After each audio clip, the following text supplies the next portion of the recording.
चलो दोस्तों, आज एक और नया केस सॉल्व करने के लिए तैयार हो जाओ। एक प्रसिद्ध पब में एक पार्टी का आयोजन किया गया था। पार्टी के बीच में एक काल नाम का आदमी वॉशरूम में गया, वहां उसकी हत्या कर दी गई। और फिर अगले ही दिन पब के वेटर ने वॉशरूम में मृत शरीर को पाया और तुरंत डिटेक्टिव मेहुल कहा।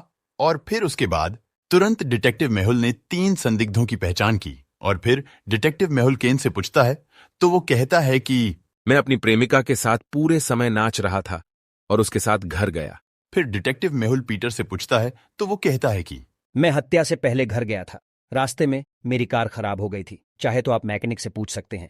फिर डिटेक्टिव मेहुल रॉन से पूछता है तो वो कहता है कि सर, मैं तो पूरी रात बार में था, मुझे कुछ भी पता नहीं है।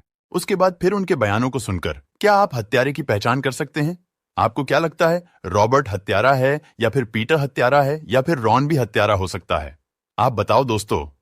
अगले 10 सेकंड के समय में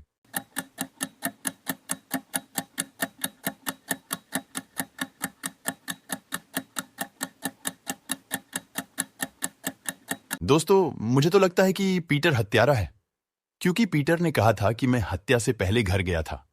लेकिन पीटर को कैसे पता चला कि काल की हत्या कब हुई थी? इसका मतलब पीटर हत्यारा है।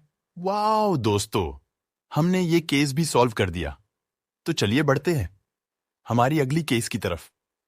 एक लड़की पुलिस स्टेशन आई और डिटेक्टिव मेहुल से मिलती है और फिर वो कहती है, मैं एक शिकायत दर्ज करने आई हूँ और आज सुबह मेरा मोबाइल फोन चोरी हो गया था। उसके बाद वह और विस्तार से बताती है कि मैं वहां पर खरीदारी कर रही थी जब एक नकाबपोश आदमी ने मेरा मोबाइल फोन छीन लिया और वो भाग गया। फिर डिटेक्टिव मेहुल सीसीटीवी फुटेजों पर एक नजर डालने के बाद मेहुल 3 संदिग्धों की पहचान करता है और फिर उन तीनों को पूछताछ के लिए बुलाया गया था, जहां वे सभी निर्दोष होने का दावा करते हैं।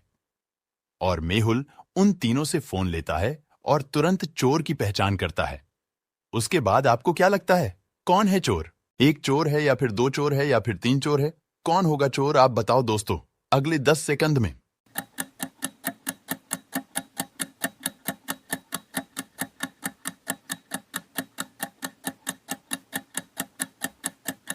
दोस्तों, मुझे तो लगता है कि 2 नंबर वाला चोर है, क्योंकि उसके मोबाइल का वॉलपेपर एक कुत्ते का है, वही कुत्ता जो लड़की के पास था।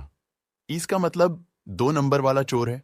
वाह दोस्तों, हमने ये केस भी सॉल्व कर दिया। तो चलिए बढ़ते हैं हमारी अगली केस की तरफ।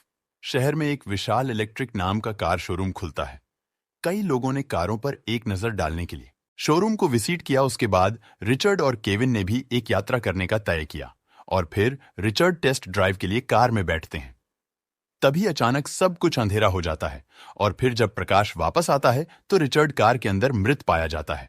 उसके बाद डिटेक्टिव मेहुल, जो कि शोरूम में ही थे, फिर जल्दी से अपराध स्थल पर पहुंचते हैं। और फिर उसके बाद मेहुल 3 संदिग्धों की पहचान करता है और फिर डिटेक्टिव मेहुल केविन से पूछता है तो वो कहता है कि मैं लोन के लिए बैंक मैनेजर से बात कर रहा था। फिर डिटेक्टिव मेहुल प्रबंधक से पूछता है तो वो कहता है कि सर, मैंने रिचर्ड सर को कार के मूल्य निर्धारण के बारे में सूचित किया और एक अन्य ग्राहक को देख रहा था।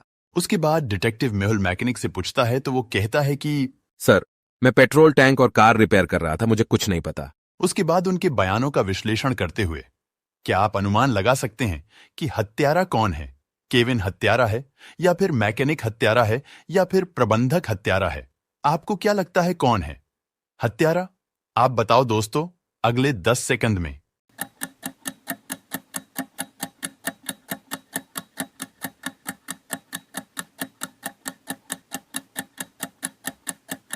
दोस्तों, मुझे तो लगता है कि मैकेनिक हत्यारा है, क्योंकि जब शोरूम इलेक्ट्रिक कारों का है तो मैकेनिक पेट्रोल टैंक के बारे में कैसे बता सकता है?